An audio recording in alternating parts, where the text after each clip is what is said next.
bago ang lahat mga bossing, i-congratulate muna natin ang aking kumpare, kaibigan na si Baste Duterte. Bakit? Meron akong report na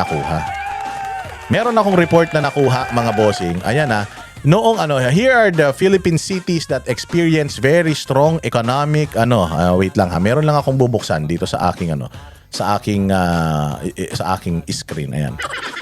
Here are the Philippine cities that experience very strong economic growth since around 2000. Simple overview. So since 2000, ito yung mga syudad na umunlad ng bonggang-bongga. Ito nung since 2000. Sino ba ang mga naging mayor ng Davao City? Since 2000. Ayan ang naging mayor ng Davao City nung I think 2001 hanggang 20 wait lang para mas accurate titingnan ko yung aking listahan. Ayan. So si Rodrigo Duterte since 2001 to 2010, 2013 to 2016. Si Rodrigo Duterte yan. Si Sara Duterte naman 2010 to 2013, 2016 to 2022. At yung aking kumpare na si Sebastian Baste Duterte since 2022 hanggang ngayon 2026, siya ang mayor. So, tatlong Duterte ito. Pangulong Duterte, Vice Presidente Duterte na magiging Pangulo din, Baste Duterte na sigurado ako magiging Pangulo din. Tingnan mo yung trend. 'Di ba? History repeats itself. Si PRD, mayor, naging presidente. Inday Sara, mayor, magiging presidente. Baste Duterte, mayor, sure ball, magiging presidente yan. Ngayon, Davao City ang number 1 since 2000 year 2000, number 1 ang Davao City sa fastest growing major city economies. Ang GDP nila ngayon is around 570 plus billion at ang growth drivers nila, logistics hub of Mindanao, agriculture, export, real estate, BPO, retail, yan yung kanilang reason kung bakit sila nag-grow. So, yung mga investors ng mga logistic hub, mga agriculture exports, real estate, yan, mga condominium, mga subdivision, mga development, real estate development, sa kanila nag-invest. BPO, retail, number 1 po ang Davao City sa major cities or pinakamalaking siyudad. At became the largest economy outside Luzon among cities. At alam mo kung ano number 2? Number 2, yung Taguig City. Yaang BGC. Number 2 yan. Number 3, Cebu City. Number 4, Cagayan de Oro. Number 5, Naga City. Number 6, Clark and Angeles City. Number 7, Iloilo. Yung mga BPOs, yung mga business processing offices or outsourcing. Ayan, nag-invest sa Davao. Since 2000 hanggang ngayon sa buong Pilipinas, mga pinakamalalaking syudad, numero 1 ang Davao City. Paano niyo sasabihin na corrupt ang mga Duterte? Paano niyo sasabihin na walang nagawa ang mga Duterte? Imaginein mo tingnan mo kung gaano kaganda ang Bonifacio Global City. Yung BGC, gaano kaganda ang BGC? Gaano kaunlad ang BGC? Tingnan mo. Buong Taguig yan, hindi lang yung BGC is just part of Taguig. Pero yung buong Taguig malaki din yan. Pero kaya nalagay ang Taguig City dito sa listahan na ito sa top 7 na mga syudad na umunlad, pinakamalaki ang inunlad noong since 2000, year 2000 dahil dyan sa BGC, Bonifacio Global City. Imagine niyo, Davao City from an agricultural province, nagpunta ang mga investor diyan. Napakaraming mga investor nag-invest sa Davao dahil maayos ang pamumuno sa Davao, walang red tape, walang corruption. Diyan sila nagpunta. Since 26 years after, number 1 po ang Davao sa pinaka umunlad ang ekonomiya sa buong Pilipinas.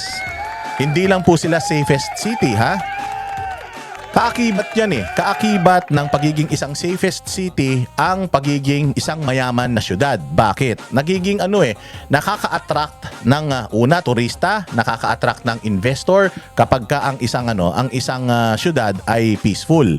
At saka kapag ka ang leader nakikita nila napoproteksyonan hindi lang yung businesses nila, pati yung interest noong mga nagtatrabaho sa mga negosyo nila. So again, ang number 2 is Taguig City. Number 2, number 3 ang Cebu City, A massive expansion in BPO, tourism, real estate, port trade, maganda rin.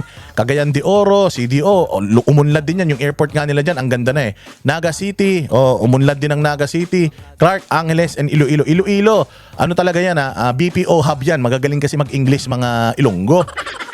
BPO expansion in new business district. So take away sa largest economic scale growth mga bossing, ang Davao City, ang Cebu City at ang Taguig City. Ang pinaka malaki ang pinakamalaki ang inunlad in terms of ekonomiya. Nagsimula yan 2000, naging mayor si Rodrigo Duterte noong 2001 kasi I think napalitan siya noong bago mag year 2000 napalitan siya. Ngayon sa fast growth relative to size, yung sa pagdating sa size, Naga City ang number 1, Iloilo City and Cagayan de Oro. Pero sa growth relative to size, 6 to 7 times economic growth, larger population base, transformation into a major metropolitan economy, Davao City po ang nanguna. Galing! So in economic scale, mga bossing, in economic scale, Davao grew far larger in absolute terms. Davao grew in absolute terms. Pakita ko lang sa inyo. Ayan, largest economic scale growth, Davao City, Cebu City, Taguig City. Sa fast growth relative to size, Naga City, Iloilo City, Cagayan de Oro. Ayan, so eto ngayon. Ito yung pinaka-gist nitong kino-congratulate na the reason why we're congratulating the Dutertes in the way they managed their city since 2000 up to now consistently. Davao City, large city that grew very big. Yung Naga City naman, congratulations to you too, small city that grew steadily. Both performed well, but Davao's economic expansion created a far bigger economic engine overall. So, in 2000, Davao was still, Davao was still mostly a regional agricultural trading city. So, agricultural lang sila noong 2000. Pero ngayon, tawag dito, na-flip na nila 360 or na-improve nila from a agricultural trading city to now, one of the Philippines' largest urban economies, showing one of the biggest transformation among Philippine cities in the last 25 years. Palakpakan. Galing! Ang galing! Meron bang ganito yung mga pukin ng inang mga congressman? Meron ba kayong ganyan? O kayong mga mayayabang na mga gusto pang nyong idebate ang mga Duterte? Wag na. Tingnan nyo na lang yung resibo. Tingnan nyo na lang itong report na ito. Sa loob ng 25 taon, 26 na taon, to be exact, Davao City ang isang syudad, kasama dito ang Metro Manila, Quezon City. So imaginein mo, Makati City, nangunguna yan. Pero yung Makati City, naging stagnant na sila. Quezon City, pinakamalaki yan, naging stagnant na sila. Talagang umusbong ang Bonifacio Global City, Taguig. Talagang namayagpag yan. Kaya nga pinag-aawayan kinaaway ng Makati, gustong kunin ng Makati ang Global City na yan eh. Sa pamumuno ng mga binay yan kita mo, naging stagnant na. Yun na lang ang naging parang saturated na ang Makati. Lahat ng mga businessman nagpunta ng Davao, and since 2000 pinrotektahan ng mga Duterte yung interes ng mga investors, pati nung mga empleyado nitong mga investors na ito. Lumaki sila from dating tindera lang sila ng mga prutas, dating food basket or fruit basket lang sila ng buong Pilipinas. Ngayon, ayan na sila.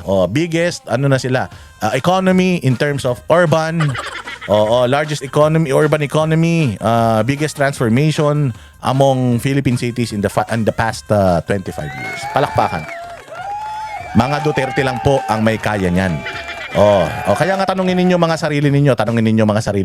Diyan sa Ilocos, ilang Marcos na dumaan diyan?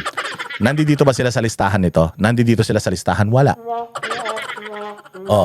Ilang Yang Dynasty, sabi ko nga sa inyo, 'di ba, meron ngayon mga anti-dynasty bill. Okay man lang yung anti-dynasty bill ma-apply mo doon sa mga hindi nagpe-perform na mga pamilya. Halimbawa, Marcos. Alam mo, kung meron pinerform ang Marcos na consistent sila magnakaw.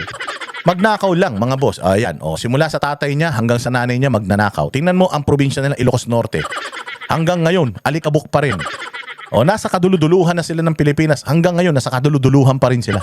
Mas mayaman pa yung syudad ni Chavit Singson. Di hamak, magkatabi lang yan ha. Malayong malayo. Na mas maunlad ang Ilocos Sur kaysa sa Ilocos Norte. 2 presidente na dumaan dyan ha. 2 presidente na dumaan. Oh, hindi ba? Lahat ng proyekto diyan na tinapon. Tingnan ninyo, napakalaki ng allocables ni Sandro Marcos. Napakalaki ng budget, taon-taon na itinatapon diyan sa distrito niya. Ano nangyari? Wala. O sino pa? Ang mga political ang mga yung Makati okay na 'yan. Maunlad na 'yan. Kaya yung Makati kasi punong-puno na sila eh. Hindi mo na pwedeng, kumbaga yung ekonomiya ng Makati, eto na siya. Hindi mo na siya mag-grow kasi wala, punong-puno na talaga siya. Hindi mo na siya kayang i-expand. Kumbaga na-reach niya na yung full potential ng syudad niya. So hindi na siya sumali dito. Maunlad siya, hindi ibig sabihin na hindi siya kasali dito. Hindi siya maunlad. Maunlad na siya. Yun na siya. Nandoon siya sa pinaka-tuktok ng pinakamayaman na syudad sa buong Pilipinas. Okay na yun. Ang sinasabi dito sa report na ito, sa loob ng 25 years, since 2000 or 2000, year 2000, Davao City, from yung pinaka nasa ilalim ngayon, sila yung nangunguna in terms of ekonomiya. So ganyan kagaling ang leadership ng mga Duterte. O pinatunayan ko lang sa inyo. Hindi tayo dito basta basta Duterte supporter lang, nagtatanggol lang sa mga Duterte nang wala tayong alam tungkol sa mga ginagawa ng mga Duterte. Hindi tayo ganun. Hindi tayo katulad ng mga dilawan tayo ng mga ulul na si Leni Robredo, pag tinanong mo bakit kailangan manalo si Leni, ayun, nagta-tricycle tsaka nagbubus. Hindi tayo katulad ng ibang mga makarisa Ontiveros na gustong-gusto si Risa kasi pag nagsalita, pabulong. At parang si Risa Ontiveros laging bumubulong. Putang ina. Paano Risa pag bingi yung kausap mo? Mahal ko ang Pilipinas. Ganyan ka magsalita. Putragis yan. Oh, hindi tayo katulad ng mga loyalistang mga bobo na masyadong ulul na ulul sa mga Marcos. Pag tinanong mo, ano bang ginawa ng mga Marcos bukod sa magnakaw sa Pilipinas? Babanatan ka. Aawayin ka, sasabihin, pag ganito ka, ganyan ka, engot ka, ganyan ka. Tatay nyo karton. Diba? O tayong mga Duterte supporter, naghahanap tayo ng mga bagay na may papakita sa inyo. Bakit gusto natin yung mga Duterte? For 25 years na sila ang namumuno dyan sa Davao City, ang Davao sumut pataas. Hindi pa ilalim, hindi pa lubog, pataas. Oh, meron bang kurakot na ganyan? Wala.